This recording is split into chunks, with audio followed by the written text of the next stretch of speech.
సమూయేలు 18వ అధ్యాయము. దావీదు తన యుద్ధనున్న జనులను లెక్కించి వారి మీద సహస్రాధిపతులను శతాధిపతులను నిర్ణయించి జనులను 3 భాగములుగా చేసి యోవాబు చేతి క్రింద ఒక భాగమును, సెరూయా కుమారుడగు అబీషై అను యోవాబు సహోదరుని చేతి క్రింద ఒక భాగమును, గిత్తీయుడైన ఇత్తయి చేతి క్రింద ఒక భాగమును ఉంచెను. దావీదు, నేను మీతో కూడా బయలుదేరుదునని జనులతో చెప్పగా, జనులు, నీవు రాకూడదు, మేము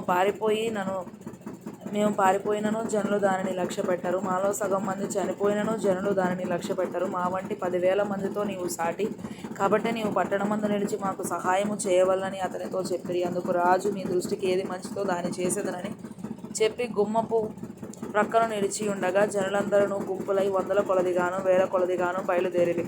అప్పుడు రాజు యోవాబును అబీషైని ఇత్తయిని పిలిచి, నా నిమిత్తమై యవ్వనుడైన అబ్షాలోమునకు దయచూపుడని ఆజ్ఞాపించెను. జనులందరూ వినుచుండగా రాజు అబ్షాలోమును గూర్చి అధిపతులకందరికీ ఆజ్ఞ ఇచ్చెను. జనులు ఇశ్రాయేలు వారిని ఎదిరించుటకై పొలములోనికి బయలుదేరిన మీదట యుద్ధము ఎఫ్రాయిము వనములో జరగగా, ఇశ్రాయేలు వారు దావీదు సేవకుల ఎదుట నిలవలేక ఓడిపోయి ఆ దినమున 20,000 మంది అక్కడ హతులైరి. యుద్ధము ఆ ప్రదేశం అంతటను వ్యాపించెను.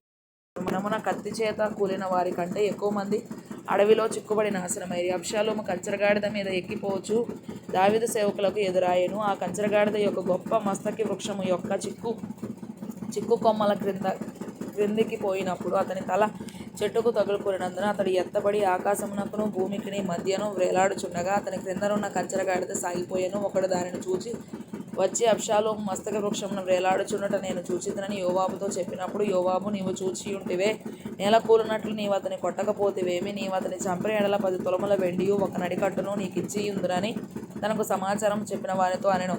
అందుకు వాడు, యవనుడైన అబ్షాలోమును ఎవడునూ ముట్టకుండా జాగ్రత్తపడుడని రాజు నీకును అబీషైకిని ఇత్తయికిని ఆజ్ఞ ఇచ్చుచుండగా నేను వింటిని. 1000 తులముల వెండి నా చేతిలో పెట్టినను రాజకుమారుని నేను చంపను.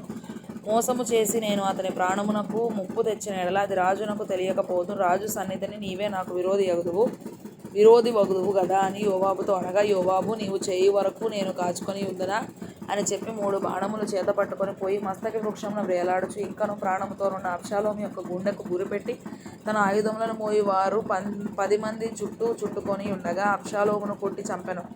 అప్పుడు జనులను ఇక హతము చేయక విడవవలసినదని యోవాబు బాకా ఊదింపగా ఇశ్రాయేలీలను తరుముకొనిన జనులు తిరిగి వచ్చిరి. జనులు అబ్షాలోము యొక్క కళేబరమును ఎత్తి అడవిలో ఉన్న పెద్ద గోతిలో పడవేసి పెద్ద రాళ్ల కుప్ప దాని మీద పేర్చిన తరువాత ఇశ్రాయేలీలందరూ తమ తమ ఇండ్లకు పోయిరి. తన పేరు నిలుపుటకు తనకు కుమారులు లేరనుకుని అబ్షాలోము తాను బ్రతికి ఉండగా ఒక స్తంభము తెచ్చి దానిని రాజులోయలో తన పేరట నిలువబెట్టి అతడు ఆ స్తంభమునకు తన పేరు పెట్టి ఉండెను. నేటి వరకు అబ్షాలోము స్తంభమని దానికి పేరు.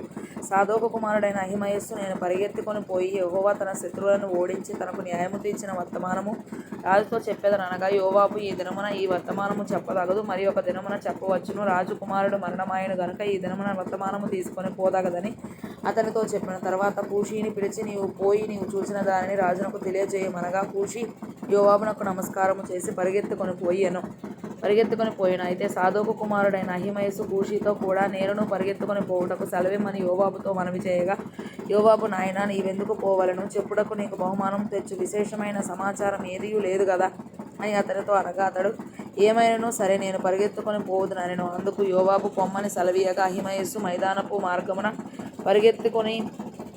పరుగెత్తుకొని కూషీ కంటే ముందుగా చేరెను. దావీదు 2 గుమ్మముల మధ్యను నడవలో కూర్చొని ఉండెను.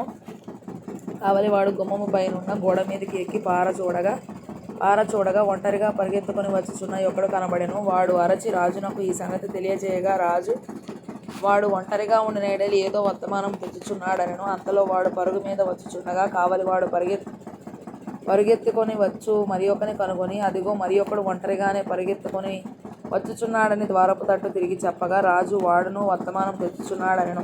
కావలివాడు మొదటివాడు పరిగెత్తుట చూడగా, వాడు సాదోకు కుమారుడైన అహిమయస్సు అని నాకు తోచుచున్నది అనినప్పుడు రాజు, వాడు మంచివాడు, శుభవర్తమానం తెచ్చుచున్నాడని చెప్పిన. అంతలో అహిమయస్సు జయమని బిగ్గరగా రాజుతో చెప్పి రాజు ముందర సాష్టాంగ నమస్కారము చేసి, నా ఏలినవాడవును రాజవునకు నిన్ను చంపచూచిన వారిని అప్పగించిన నీ దేవుడైన యెహోవాకు స్తోత్రము అని చెప్పెను. రాజు బాలుడగు అబ్షాలోము క్షేమముగా ఉన్నాడా అని అడుగగా, అహిమయస్సు, యోవాబు రాజసేవకుడనైన ఈ దాసుడనగు నన్ను పంపినప్పుడు గొప్ప అల్లరి జరుగుట నేను చూచితిని గాని అది ఏమైనది నాకు తెలిసినది కాదని చెప్పెను. అప్పుడు రాజు, నీవు ప్రక్కకు తొలగి నిలిచి ఉండమని వానికి ఆజ్ఞ ఇయ్యగా వాడు తొలగి నిలిచెను. అంతలో కూషీ వచ్చి, నా ఏలినవాడా రాజా, నేను నీకు శుభ సమాచారము తెచ్చితిని. ఈ దినమున యెహోవా నీ మీదికి వచ్చిన వారిని అందరినీ ఓడించి నీకు న్యాయము తీర్చనని చెప్పినప్పుడు రాజు బాలుడగు అబ్షాలోము క్షేమముగా ఉన్నాడా అని అడిగాను. అందుకు కూషి చెప్పినదేమనగా, నా ఏలినవాడవును రాజవునకు నీ శత్రువులను నీకు హాని చేయవలని నీ మీదికి వచ్చిన వారందరూ ఆ బాలుడున్నట్టుగానే ఉందురుగాక. అప్పుడు రాజు బహు కలతపడి గుమ్మమునకు పైగానున్న గదికి ఎక్కిపోయి ఏడ్చుచు సంచరించుచు, నా కుమారుడా అబ్షాలోమా, నా కుమారుడా అబ్షాలోమా అని కేకలు వేయుచు, అయ్యో నా కుమారుడా, నీకు బదులుగా నేను చనిపోయిన ఎడల ఎంత బాగుండును, నా కుమారుడా అబ్షాలోమా, నా కుమారుడా అని ఏడ్చుచూ వచ్చెను.